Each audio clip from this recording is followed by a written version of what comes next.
Hey guys, how's it going? Greg Freeman from Freeman CPA. Today I'm going to go over with you a couple of great practical concepts that we tend to have happen quite frequently in practice. It doesn't, well, I hate to say quite frequently, but it is something that does pop up. And what I'm going to talk to you today about is what happens if my new tax professional finds a mistake on my previously filed tax return? And so part of what we do when we onboard our clients, we have certain due diligence requirements that is set forth by, certain governing bodies, if you will. And so part of what we are required to do is basically look through prior tax returns. Now, just keep in mind that our role as tax professionals is a very tricky role. And we usually joke around in the office and say we're kind of like the monkey in the middle. If you remember that game from childhood and you're as old as I am, I'm not sure if kids play this game anymore, but basically a monkey in the middle. If you remember, um, your playground days, you're basically running from one side to the other, and they keep tossing the ball, and you're kind of in the middle trying to get the ball from both ends, and it just always seemed like a very unfair game that you would just never win. And sort of so is our position before in practice, right? So before the IRS, we have a responsibility where and other taxing authorities where we're required to make sure that the tax authorities get their dollars. That basically that we're not understating tax liability. That whatever is the fair share that's due to the tax authorities, that it's going to go there. And we're basically like goalkeepers, if you will. Making sure that all the tax rules are being enforced and that all the requirements are being met to obtain all the right deductions and that the income is accurately stated and so on and so forth. So it's a lot of weight to place on our shoulders. But at the same time, we're also representing the clients. So we want to make sure that the clients receive the most deductions available by law, that they're taking full advantage of any tax strategies that is available to them, and so we have to be well versed in tax law and strategy and finding ways, legal ways to minimize the tax burden on the client. And that's basically why we refer to it as being the monkey in the middle, because we're really playing both sides of the field. We're making sure that our client is in an optimal position to succeed, as well as the tax authorities are getting all their proper revenue. So now that that's being said, our other requirements are, so when somebody onboards with us, part of our requirements is obviously, to ensure that the client has the right attitude towards tax compliance. So it is an interview from both sides. Now, when a new client comes to us and is seeking out tax services, we have to do our song and dance and say, hey, we're these great accountants. We know tax law. We can save you tax dollars. And, we have all these fancy tools and we make tax compliance easy. And we love working with people and we have experience in the industry. So we're doing our song and dance. We're showcasing ourselves. We're showing the best side of us. But at the same time, it's an interview and most might not realize it, but we're also definitely going to ask questions as to what happened before. If you're switching accountants, what was wrong? Was there something that came up where you couldn't file your returns, or was there a lot of notices? Were you paying your tax liabilities? What is your attitude towards tax compliance? What happens if I say to you as your trusted tax practitioner, hey, we here in this situation, you're just going to need to make a change and pay X amount of dollars in taxes, and people are cringing like, oh man, I don't want to pay any extra dollars. I'd rather find some way around this that's illegal or something. So we have to really vet the client as well, that they're going to listen to our advice and that they're going to take guidance from us. And sometimes that means paying more in taxes when we don't really want to, because that just simply is the law, and we have to abide by the law. So some don't realize that it is definitely a two-way street, and we're both ensuring that we're fit, right? So that's onboarding. Now, let's discuss what happens once we onboard. Like I said, we're required by law to look at, let me just adjust the camera. We're required to, I hope this is better, I'm not sure, but we're required by law to review prior tax returns, to review current year information, and obviously do a lot of due diligence. But let's today discuss just the situation where we're reviewing the prior return. So I brought up this Wikipedia screenshot in front of you here. It says Circular 230. And let's quickly just discuss what is Circular 230. So Circular 230 is basically a publication that is set forth by the Office of Professional Obligations, and they basically tell us what we need to do as professionals, in a nutshell. And we have to abide by certain standards, and we have to do certain things. Otherwise, we might face penalties. And so it's really important that we follow this Circular 230 guidance. Now, according to Wikipedia, Circular 230 refers to Treasury Department Circular number 230. This publication establishes the rules governing those who practice before the U.S. Internal Revenue Service, including attorneys, certified public accountants, and enrolled agents. The rules in Circular 230 also prohibit certain conduct. Penalties may be imposed for noncompliance. Circular 230 is a hybrid document containing the rules, regulations, ethical conduct provisions, and disciplinary procedures that apply to those who practice before the IRS. So you get it, right? It's quite serious. So what happens if you come to your new tax professional or your first tax professional that you've hired, and you're like, hey, look at my prior tax returns. Here they are, my 2-3 years. And that, besides you wanting that to happen as a client, we're required to ask of that, of you as a client, because certain things pass from year to year, and things tend not to change much from year to year. So we're always looking back, not only to see if there was compliance, if there was errors in either direction. Perhaps there was an error in your favor, perhaps there was an error against your favor.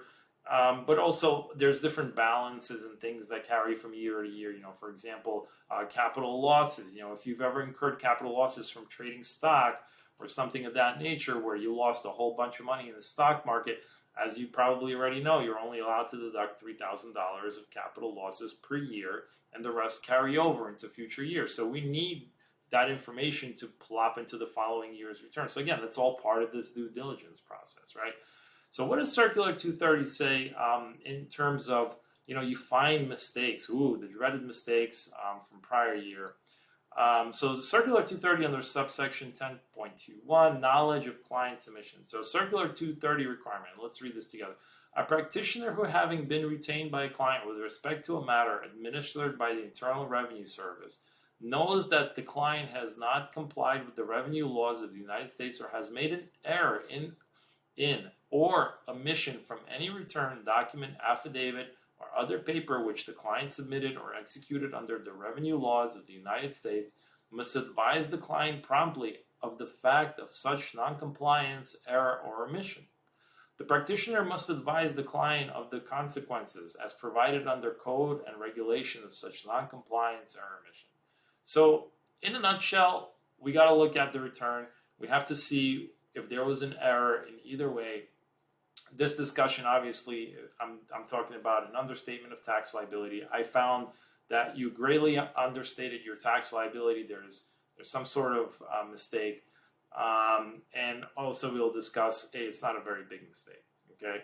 So what ends up happening? So our job is basically to bring it to light. That's it.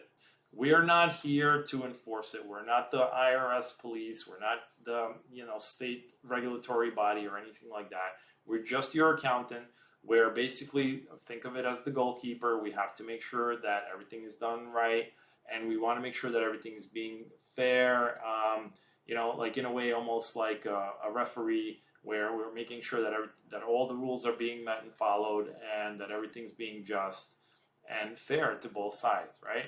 So it's a very tricky situation, because now here we are, you just hired us, and right out of the gate, we're looking at your return, and you're hoping to find some extra tax dollars and savings, and let's go amend that return.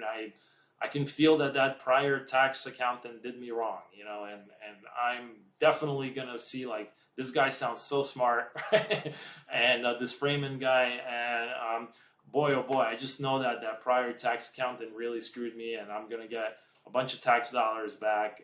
Whoops, no, it's actually the other way. He found some blaring mistake. The prior tax professional was just sloppy. Everything was upside down. And now we're looking at this potentially large tax liability. Cringe. What do I do? Awful, right? It's an awful way to start everything off. But believe it or not, in practice, this really does happen often. Now, I'm in the situation where I want this client, I want to work with this client, everything seemed okay, and we warned them about, making sure that we do things right and everything, and here we are, like almost right out of the gate, and we're already exercising this, ethical standards and looking at, is this client going to be a fit for us long term? And so, again, so let's go back to our situation here. Here we are presenting you with this issue, and now you're looking at potentially like a lot of money in additional tax. And again, we're not the police. We're not here to enforce it. We're not going to say, okay, well, you have to go do it, or here's the amended return. I already prepared it for you. Now go file it, because that's just not our role. Our role is still very much a role of decision whether or not we want to keep you as a client. Because, if there's a big understatement of tax and you're just wanting to wave it away, we're probably not going to be a very good fit. Because I now have knowledge of how you really are.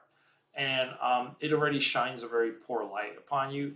And I have to now make a decision whether or not I want to retain you as a client, because it's showing me your true side of your, the true nature of how you think about tax compliance. And nobody wants to pay an extra $5, $7, whatever, $1,000 to the tax authority.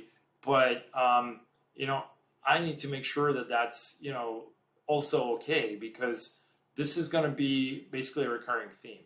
It's showing the nature of the client, as I keep saying, and things will not tend to change. So enforced upon me is to see if I want to retain this client or not.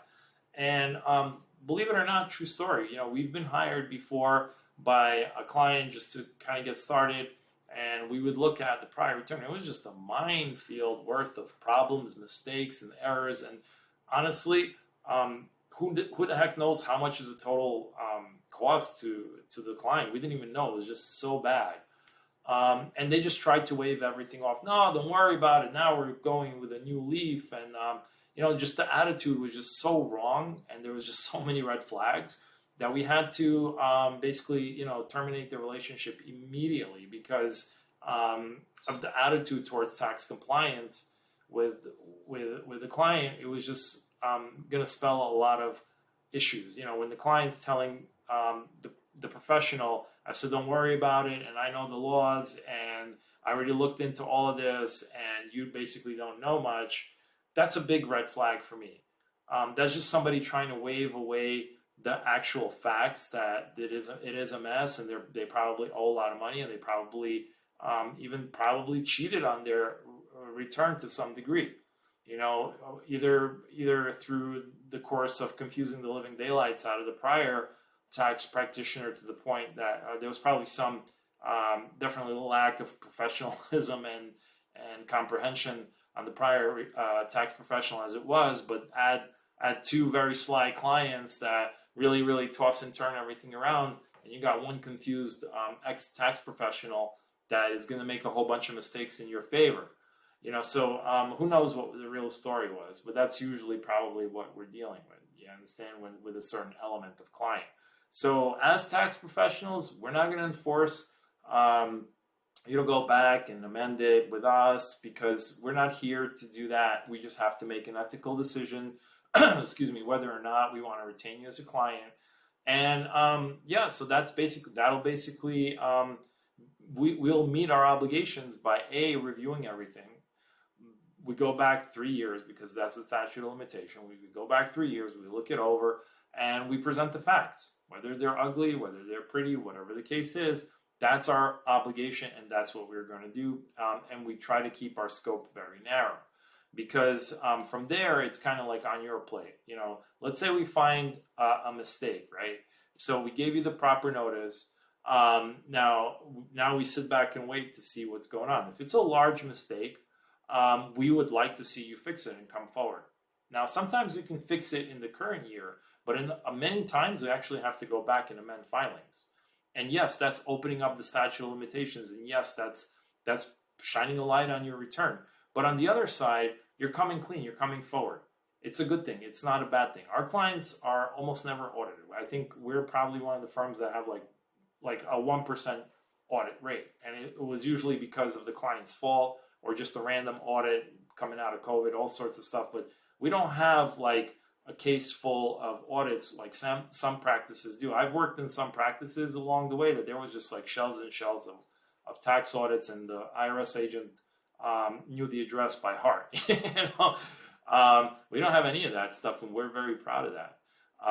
So basically, once we find that there's an error, we bring it to light. Now we have to decide if it's material in nature, right? Before we decide whether or not we want to, retain the client, all that other fun stuff. Now, materiality, unfortunately, the Circular 230 doesn't really define a materiality amount. Like, it doesn't say, hey, if you find $10 mistake, don't worry about it, or if you find $1,000 mistake in tax liability, don't worry about it. Anything 1,001 and up, worry about it. There's no such specific number. So we have to basically present everything. It doesn't matter whether it's a $10 mistake or whether it's a $1,000 mistake or a $10,000 mistake. We have to present it. And then it's up to the client to make the decision. But believe it or not, some clients are so retentive that they'll actually want to change a $10, $20 mistake just to set the record straight. They don't want even a shred of paper to come out of the IRS's office saying that they made a $10 mistake and that they adjusted it for them. They want to be the first ones. And there's that attitude, which is obviously our ideal client. But again, it's not up to us to make this decision. What we need to make a decision on is, do you have the right attitude towards tax compliance? Are you going to make it right by the tax authority? And personally, I'll also, our fee to amend the return is also a consideration, right? Is it going to cost them $10 in tax, but $250 in a filing fee? Maybe not worth it, right? So obviously, we also have in our mind what's acceptable and what's not acceptable. So if we do find like a $500 mistake, most likely we're just not going to amend it because it ain't worth it. You understand? But that's a decision to be made. And we want to see what's the attitude. We're really testing the attitude of the client. Now, so that's basically what I have to say about materiality. And the other things that we are obligated to do is we have to see if there's a conflict of interest. And that's really if it's a new client to us, then there probably wouldn't be a conflict of interest. But if it's our mistake, there could be a conflict of interest because me going back and amending my own mistakes can open up, a whole can of worms for my errors in omission and all that other stuff. So that's enough said about conflict of interest. There isn't much more to say about it. You should just be aware of the steps that we're required to go through as tax professionals. So we give proper notice that we found an error. Then we look at, is there a conflict of interest for ourselves internally? This really doesn't have anything to do with you guys. And then is the change material in nature? And again, like we said, that's a separate decision. Do we actually amend? Do we not amend? What's the amount? What do you feel is this a proper amount to amend, Mr. Client or Mrs. Client? And then we have to go into the statute of limitations. This is again part of advising the client. So the statute of limitations is 3 years from the date of the return was filed. Now, what ends up happening is that if you've passed that 3 years of statute of limitations, you're actually barred from going back and making any changes, and so is the IRS because the statute of limitations is gone. Now, if that's the 3 years from the filing, so the issue's closed. It's like you snooze, you lose, guys. Everybody's like out of luck, right? And again, that could go either way. It could be for a refund situation or it could be I owe money situation.